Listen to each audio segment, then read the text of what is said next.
The text came at 7:14 a.m. Same wording, same tone as the year before. Sorry, sweetheart, no space at the Lake Placid retreat this year. You understand, hope you're doing well. I stared at it for a moment, phone still buzzing with calendar reminders, and felt nothing. No surprise, no sting, just the dull ache of routine disappointment. I'd been preparing for it since Memorial Day, when the group chat started to wake from hibernation and ping with casserole recipes and shuttle logistics. They hadn't included me then either. I tossed the phone on the counter and poured my coffee. Strong, no sugar. By the time I sat at my desk, I'd nearly convinced myself it didn't matter, that it was fine, that I had client calls to run and vendor reports to clean. But then a notification flashed across my laptop screen: Instagram. My cousin Katrina, queen of the passive-aggressive caption. 118 guests confirmed, even the marshals are coming. Family legacy, chapter Lake Placid bound. I tapped on the image and felt my stomach twist. There it was, a screenshot of the itinerary. Not just my parents, my 6 cousins, and their polished country club spouses, but extended relatives, neighbors, even someone I remembered vaguely from my uncle's bowling league. 118 people. No room for me, though. Again. I zoomed in on the blurry list, hunting for the lie I already knew was there. They'd even booked extra cabins this year. More space than ever. Still not a square foot for me. My thumb hovered over the comment box. I could say something. I could write "looks packed." Glad I was too busy for it again this year. Or maybe didn't know family meant everyone but me. But I didn't write anything. I closed the app. Outside, Atlanta's late summer heat pressed against my windows, and inside, the familiar heat of shame curled in my chest. It wasn't the exclusion itself, it was the quietness of it. The assumption I wouldn't fight it. I opened my email, but I wasn't reading anymore. I was remembering. Growing up in the Graves household meant knowing what not to say. My siblings spoke fluent GPA internships and Ivy League ambitions. I spoke color palettes and floor plans. I drew resort layouts in my notebooks while they prepped for the SAT. By the time I was 15, it was clear I didn't fit the frame they'd crafted. My mother once introduced me at a dinner party as our artistic one, like it was a food allergy. I remember the day I told them I'd gotten into Cornell's School of Hotel Administration. I was breathless proud. My father squinted over the acceptance letter, confused. Wait, this isn't Dyson. No, it's Shay. Hospitality. You want to run hotels? I want to design experiences. Spaces. Environments people remember. A pause. Then the thud of my mother's wine glass hitting the table. Well, she said, voice tight. It's still Cornell. I left that summer, packed my life into a beat-up Camry, and drove away from the manicured lawn and marble foyer that had never felt like mine. I didn't look back until I was 29, standing in the atrium of a luxury eco-resort I'd helped build from the ground up. By then, I had 25 employees, 3 business awards, and a portfolio that included everything from Silicon Valley wellness compounds to off-grid desert glamping. My name was on Forbes' under 35 to watch list. I'd made space for myself, but my parents never asked about the resorts I built or the clients I secured. They never visited a single one. To them, I was still just doing events. Each year, their silence was dressed up in civility. You're so busy, they'd say. We didn't want to burden you. But the truth hummed beneath their words like bad lighting in a luxury lobby. They didn't understand me, so they pretended I wasn't there. I used to think one big win would change everything. But the bigger I got, the smaller my seat became in their world. And this year, it vanished altogether. I zoomed in on the itinerary like it was forensic evidence. Katrina had posted it in her story, probably without thinking. A screenshot of the family retreat agenda, neatly formatted, gold-accented, and watermarked with our family crest, like it was a royal function instead of a long weekend by the lake. At the top, bolded, confirmed guests, 118. I counted the ones I could make out: Kyle and his wife, my cousin Bryony with her 4 kids, Aunt Sarah, and her second husband, even Pastor Maddox from our childhood church. Then I noticed the note beneath the RSVP list: additional cabins reserved at Silver Pines and Mapleview for overflow lodging. Overflow. They hadn't just excluded me, they'd expanded for everyone else. I screenshot the image and texted Kyle. Me didn't know it was so big this year. Kale, yeah. They went all out. Guess they thought you were too busy again. No question mark, no curiosity. Just a repeat of the script we all knew by heart. Too busy, too different, too much. I stared at the screen, thumb hovering, wanting to respond with fire. I wanted to say, busy with what, a 7-figure firm, or just existing in a way they don't approve of. Instead, I locked my phone, sat back in the chair I'd chosen for comfort, not approval. It wasn't neglect. It hadn't been for years. This wasn't an accident or oversight or logistical constraint. It was a decision. I thought about the last time I was invited 5 years ago. My name wasn't on the room chart. I slept in a converted laundry space, with no window and no door. At breakfast, my plate was the only one without a place card. After that, the annual texts started arriving with increasing vagueness. We're keeping it intimate this year. Just immediate family, not enough space. But now I had proof. 118 names. Overflow, cabins. They had the space. They just didn't have it for me. I could have posted the itinerary. Could have dropped it in the family group thread with a sarcastic, glad there's no room for 119. But I didn't. There was no point firing a flare at people who had already decided not to see me. Instead, I opened a browser tab and typed in a name I hadn't thought about in months: Juniper Rise Lodge. It was still under renovation the last time I checked. A breathtaking property perched on the western ridge of Lake Placid, just half a mile from the family estate. I'd consulted for them 2 years ago, helped brand the experience, choose the stonework source, the lighting designer. I knew every inch of that lodge better than I knew the one I used to call home. The listing was live, available the exact same week as the retreat.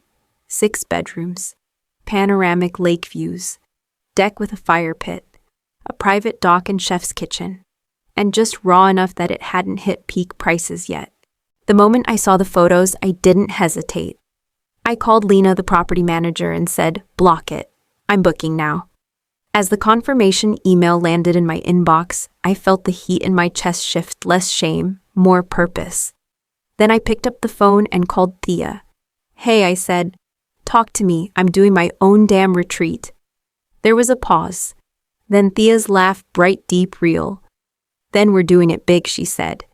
"Do you want a logo, a wine pairing menu, a live harpist? Tell me everything." I told her I wanted something different. Not a shadow of the family retreat, something real. Beautiful, bold, intimate. A space that felt like me. By the end of the call, we had a working name: the Resonance Retreat. I closed my laptop and exhaled. For the first time in years, I wasn't waiting to be included. I was building something no one could uninvite me from. The guest list started as a scribble in the margins of my planner. Names that made my chest expand instead of tighten. Women I'd collaborated with. Past clients who had become confidants. Friends from college who still asked about my art, not just my revenue. I thought I'd come up with 5, maybe 6. By the time I was done, there were 30. Every name had one thing in common: these women had made space for me. In boardrooms, at gallery tables, during 1 a.m. phone calls. They had seen me not just for what I produced, but for who I was. I even hesitated for a second before typing Kyle's name. Despite his silence, he'd been the only one to ever speak up quietly, clumsily, but it counted. And Hesper, my cousin from the Arizona side, had once flown across the country for my gallery opening. She deserved a seat. Thea took my loose ideas and spun them into something magnetic. A mood board of soft earth tones and quiet luxury. A minimalist logo that pulsed like sound waves across still water. We built a microsite in 2 nights. I sent the invites the next morning. Within 4 days, I had 22 confirmed guests. The messages came in quick bursts. This sounds unreal. I didn't know I needed this until now. Count me in, tell me what to bring.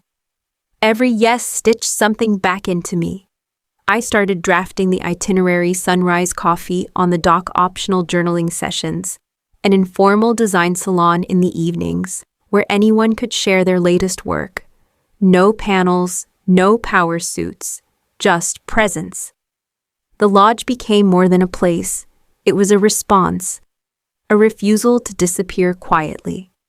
Thea sent me a voice note that night. You realize this isn't just a retreat, right? This is a reclamation. I stood in my kitchen barefoot on cold tile and smiled. For once, I wasn't waiting to be invited into the room. I was the one opening the door. By noon on the first day, the lake was glowing, and so was my phone.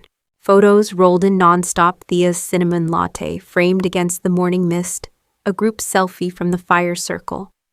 A candid shot of someone sketching on the dock, knees pulled to her chest. They tagged Sick Resonance Retreat like it had always existed. I didn't ask anyone to post. They just did. And with each post, each little flicker of joy, something rippled outward. A few of the women from my family's retreat must have followed me because by mid-afternoon the comparisons had begun. The family event looked stiff. Blazers in July, buffet tables under white tents, formal name tags clipped to expensive fabrics. It looked like a wedding where no one remembered who was getting married. Then came the text, Mom, are you in Lake Placid? Why no hi? No how are you? Just that flat concern that only emerged when something threatened her image. I stared at it for a second, then set the phone down without replying. I walked out to the dock to breathe, and there, leaning against the wooden railing with a cane in one hand and sunglasses perched too high on her nose, was Aunt Imelda. She turned toward me smiling like we'd just bumped into each other at the farmer's market. Thought I recognized the music drifting across the water, she said. I blinked. You're supposed to be with them, she waved a hand. Saw the string quartet and walked the other way. Heard there was real music over here. I didn't know whether to laugh or cry. This woman had known my grandfather since birth.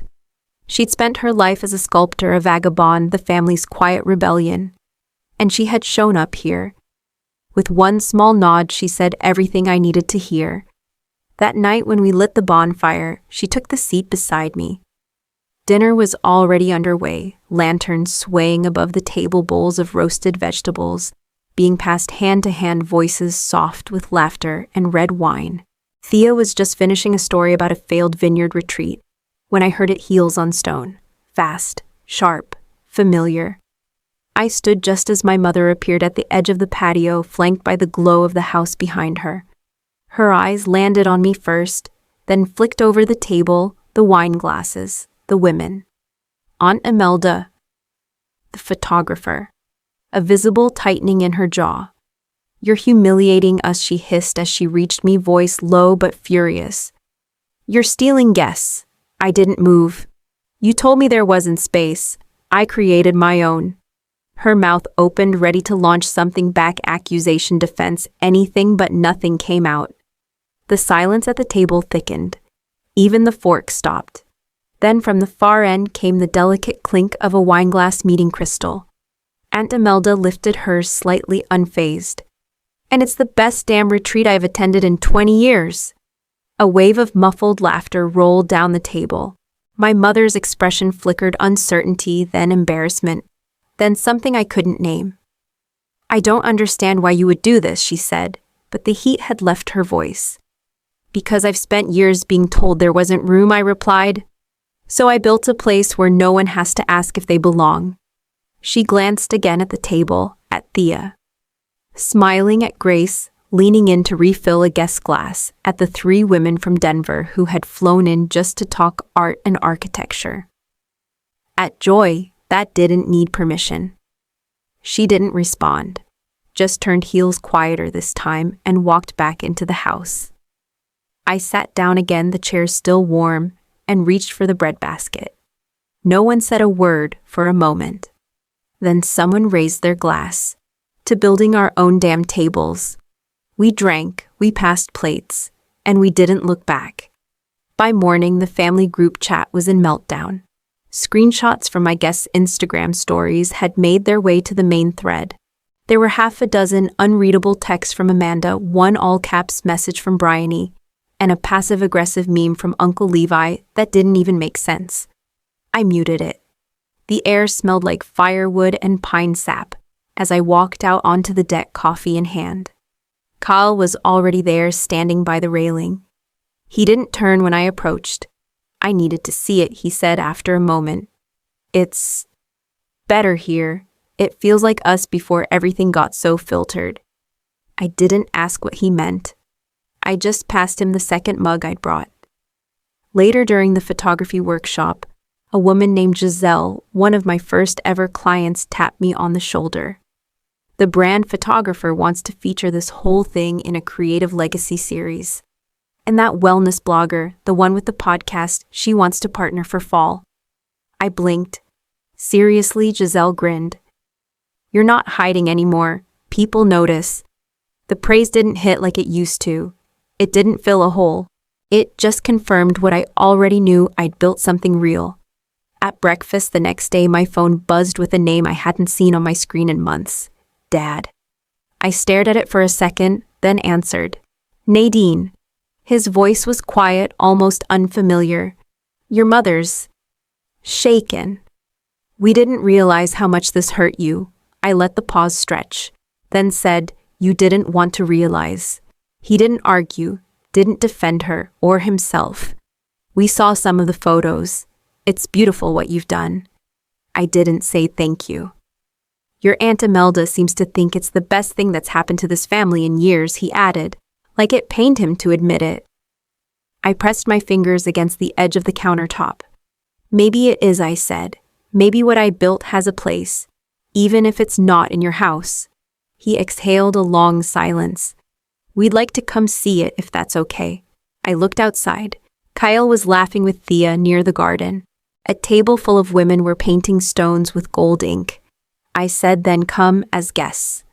They arrived just before the afternoon tea session, dressed like they were coming from a real estate listing. My mother wore cream slacks and a pastel cardigan, pearls glinting like punctuation marks. My father's blazer was linen pressed to perfection. I greeted them on the main porch with a nod and motioned them in. The guests gave polite smiles, sensing the shift in energy. I poured my parents each a cup of hibiscus tea, set them down with small plates of fig scones, and resumed my seat at the end of the table. For a while, no one said much. They watched the way my guests moved, confident at ease. No name tags, no hierarchy, just people connecting. My mother finally broke the silence. This is lovely, she said carefully. I waited. She glanced at my father, then back at me. We thought maybe you'd join us next year, for the family retreat. I set my fork down. You can send an invite, I said, tone even. But I'm not shrinking again to fit your frame, she blinked. My father looked like he wanted to say something, but was still deciding how to measure it. I reached into my pocket and handed him a card. If you want help planning it, something that feels like this, I charge $7,000 a day. He stared at the card. I watched him calculate not just the fee, but the meaning behind the offer. I didn't need their approval. I didn't need their space. I had my own now, and every person around that table knew it. Understood, he said quietly. We finished our tea without ceremony. When they stood to leave, my mother turned at the doorway. You've built something powerful here. I nodded. That's the point. They walked back toward the car. This time, no one tried to hug me goodbye. I returned to the deck just as Thea was arranging paints for the final art circle. Kyle handed me a brush without saying a word. I dipped it into deep green and began. 3 months later, I opened my inbox to a subject line that stopped my breath. AD September you're in. Architectural Digest. Full spread. Photos from the retreat, quotes from guests, even a sidebar titled, the woman reclaiming space for the overlooked. Thea cried when she saw it. I didn't. I just exhaled steady, like I'd known this was coming, not from arrogance, but from alignment. After the article dropped, the messages came non-stop. Inquiries from women who had always wanted to host something, but never had the backing. Creatives, coaches, chefs, founders, all of them brilliant. All of them weary from waiting for permission. I pivoted. Fast. Scaled back my consulting firm, handed off 3 corporate retainers, and built a leaner studio focused solely on self-funded retreats. I called it Graves and Grace.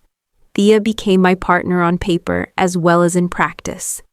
Then came the letter, a handwritten envelope, thick paper, no return address. But the handwriting was unmistakable onto Melda. Inside, the estate trust has voted, unanimously. You'll be granted 1 week each summer to host your own retreat on the family property. The same land where your grandparents began it all. They would have wanted this, Nadine. We're just catching up to them. I read it twice, then folded it gently and placed it on my nightstand. No tears, just stillness. That weekend I drove up alone. No guests, no schedules, just me and a key. The family lodge hadn't changed much, still the wraparound porch, still the dock with the chipped rail. But this time, I didn't hover at the edges. I walked through the front door without pausing. I opened the windows, let in the pine and lake air. I wandered the garden where Grandma Eleanor used to place wildflowers in jars. I stepped onto the dock where Grandpa told us stories under stars. And when I stood at the edge of the water, barefoot breeze catching the hem of my linen dress, I felt it. I wasn't a guest. I wasn't an outsider. I was home. Not because they let me in, but because I built something they couldn't ignore. They told me there wasn't room, so I built a space so powerful. They begged to be let in.